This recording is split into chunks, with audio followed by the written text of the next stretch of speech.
गाबोन अर्थात 4 डिसेम्बर खालार खालि जोंनि आसाम आयेन आफादनि मानगोनां बुंथिगिरि बिथां बिश्वजित दैमारिनि दैदेननायाव बा बिथांनि नाजानायाव जोंनि गरेस्वराव खुदुर माजुलिनिफ्राय मोनसे भावना जितु माने राग भावना जितु राखाव जिबायदि बिथांमोना दिन्थिनाय बेबायदि भावनाखौ जोंनि गरेस्वरबाखि रायजोनि थाखाय फ्रियै दिन्थिनो थाखाय लाहार फाहार खालामनाय जादों। बेनि थाखाय जों दिनै थागथियारि खालामगासिनो दङ। दा बे समाव माजुलिनि जि समाव बिथांमोना राग दिन्थियो बा भावना दिन्थियो बेयावथ' हाजार हाजार फैसा होनानै नायनो गोनां जायो। गतिके जोंनि थाखाय जोंनि रायजोफोरा जिहेतु बेबायदि भावनाखौ नुफेराखै बेनि थाखाय बिथाङा जोंनि रायजोफोरनि सुबिदानि थाखाय फ्रि टिकेट खालामनानै फ्रि एन्ट्रि खालामनानै बयनोबो मुखुलि भाबै नायनो हानाय सुबिदा खालामनानै होनाय जादों। ओंखायनो दिनै नोंथांमोननि चेनेलनि गेजेरजों आं जोंनि बे गरेस्वर ओनसोलनि साखाथियाव थानाय जिमान रायजो राजा दं गासैखौबो आं फैनानै लोब लोब फैनानै नायफैनो थाखाय आं खावलायदों।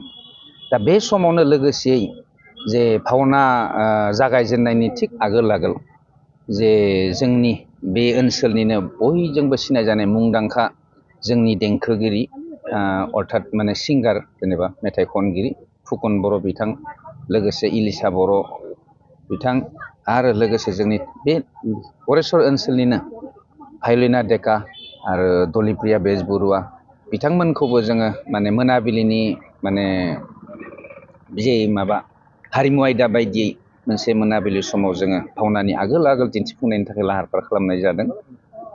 बेनि थाखाय जों दिनै अलमस्ट गासै खामानिया जाबायखौनो होनना बुंनांगोन।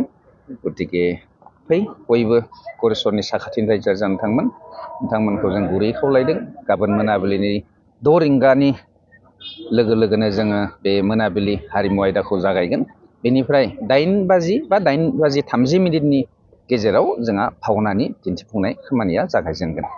নমস্কাৰ সাংবাদিক বন্ধুসকল, আপোনালোকে ইতিমধ্যে জ্ঞাত যে আমাৰ অসম বিধানসভাৰ মাননীয় অধ্যক্ষ বিশ্বজিৎ দৈমাৰী মহোদয়ৰ পৃষ্ঠপোষকতাত আৰু গৰেশ্বৰ আঞ্চলিক ৰাস সমিতিৰ সহযোগত অহা কাইলৈ 4 ডিচেম্বৰ তাৰিখে সুদূৰ মাজুলীৰ পৰা আমি শ্ৰী শ্ৰী উত্তৰ কমলাবাৰী সত্ৰৰ সন্মানীয় সত্ৰাধিকাৰ জনাৰ্দন গোস্বামীদেৱৰ নেতৃত্বত অহা শংকৰদেৱ সংঘৰ যিসকল কলাকুশলী তেখেতসকলে অহাকালি আমাক ইয়াতে গৰেশ্বৰ উচ্চতৰ মাধ্যমিক বিদ্যালয় খেলপথাৰত অংকীয়া ভাওনাৰ এটা পাৰ্ট আমাৰ যেটো কেলিগোপাল নাট এইটো কালি প্ৰদৰ্শন কৰিব। আৰু ইয়াত আমি প্ৰায় 5000 মানুহ সমাগম কৰাৰ কাৰণে ইতিমধ্যে আমি প্ৰচাৰ আৰম্ভ কৰিছিলোঁ আৰু বিভিন্ন জনগণৰ আমি সঁহাৰি পাইছোঁ আৰু ইতিমধ্যে আমাক ৰাইজে সঁহাৰি দিছে। আৰু অহাকালি আমি এই ভাওনাৰ আগে এটা সাংস্কৃতিক সন্ধিয়াও আমি ৰাখিছোঁ আৰু এই সাংস্কৃতিক সন্ধিয়াত আমাৰ অসমৰ বিশেষকৈ BTRৰ পৰা আমাৰ যিজন যুৱ উদীয়মান গায়ক ফুকন বড়ো ডাঙৰীয়া, এলিছা বড়ো বাইদেউ, এনেকৈ আমাৰ অজন্তা ডেকা আৰু ভায়লিনা ডেকা আৰু আমাৰ দলিপ্ৰিয়া বেজবৰুৱাকে আদি কৰি আমি কেইবাগৰাকী শিল্পী ইয়াত সাংস্কৃতিক সন্ধিয়াৰ কাৰণে নিমন্ত্ৰণ জনাইছোঁ।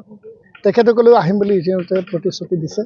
গতিকে আমি সমূহ ৰাইজক দুয়োটা অনুষ্ঠানতে মানে উপস্থিত থাকি মানে ভাওনা বিশেষকৈ ভাওনা উপভোগ কৰাৰ কাৰণে আমি আহ্বান জনাইছোঁ।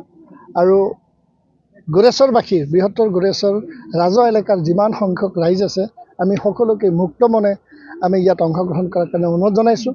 আৰু এটা কথা আমি আপোনালোকৰ জৰিয়তে জনাব বিচাৰিছোঁ যে ইয়াত কোনো ধৰণৰ প্ৰৱেশ মূল্য নাই, সকলোৰে বাবে খোলা থাকিব, সকলোৰে বাবে আসন থাকিব, সকলোৱে বহি ধুনীয়াকৈ নিজৰ পৰিয়ালৰ সহকাৰে ভাওনা উপভোগ কৰিবলৈ পাব।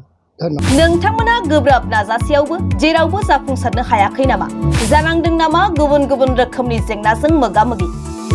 जुदि जेरावबो जाफुंसाराखैब्ला आरो बायदि जेंनाजों मोगा-मोगि जानांदों, अब्ला बेफोरनिफ्राय जेंना बोस्रांनायनि राहाखौ लादो। मायांनिफ्राय सोलोंथाइ लानाय मुंदांखा तान्त्रिक आरबाज कबिराजआ नोंथांमोननि बेफोर जेंनाखौ बोस्रांनानै होगोन। बयनिबो गेजेराव सोमजिबाय थाग्रा जेंनाफोर जेरै सोलोंथाइ लानायाव सोमजिनाय जेंना, हास्थायब्लाबो साख्रि मोनैनि जेंना, फालांगियाव जेंना सोमजिनाय, हा हुनि जेंना, बिसि फिसायनि गेजेराव दावराव दावसि जानाय, मोजां मोनलायनायाव हेंथा सोमजिनाय जेंना, जुलि जानायनि उनाव गथ' मोनैनि जेंना, फेग्रा एबा निसा मुवा लानायखौ गारहोनायनि राहा, सुथुरनि गाज्रि नोजोरखौ दानगारनाय, जुलि जाखांनायनि उनाव गुबुनजों मोजां मोनलायनायनि सोमोन्दो लाखिनाय, राजखान्थि बिथिङाव जेंना बायदि बायदि जेंनाफोरखौ गैया खालामनायजों लोगोसे गोसो बोनो हानाय गोहोनि ताबिज एबा राजमुहिनि ताबिजखौ मुंदांखा आरबाज कबिराजनिफ्राय मोननो हागोन। अब्ला मानोथो गोबाव खालामनो? नोंथांनि जेंनाखौ गैया खालामनो थाखाय 7908887945 मबाइल नम्बराव फोनांजाब खालामदो आरो आरबाज कबिराजनिफ्राय सुबुरुन लादो।